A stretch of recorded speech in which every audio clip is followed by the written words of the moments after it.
আকর্ষণীয় আরো একটি গরু হতে যাচ্ছে বিল্লাল ও পারভেজ মালের খেলা। আমার নাম মনে হয় যিনি খেলবেন পারভেজ রাজিয়া, পশ্চিম দিকে যিনি খেলবেন বিল্লাল হোসেন শাহপুর।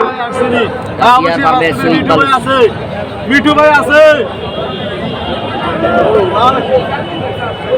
রাশেদ ভাই আছে, বরুড়া শাহপুর শুনবো না তো। বিল্লাল মাল বরুড়া শাহপুর, পশ্চিম দিকে যিনি খেলবেন, পূর্ব দিকে যিনি খেলবেন পারভেজ রাজিয়া। বড় তালি দেন না সবাই, বড় তালি হবে। এই বৈশাখে বড় বড় মাছ খেলেন, জিমাই থাকলে তো না, বড় তালি দিতে হবে। শরীফ সাঁতার আইছে, সাঁতারে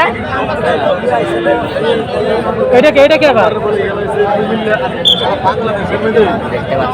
ওই শরীফ ভাই, ওই শরীফ ভাই, মাসুম ভাই, এই যে দেখতে পাচ্ছি আমাদের কুমিল্লা জেলায়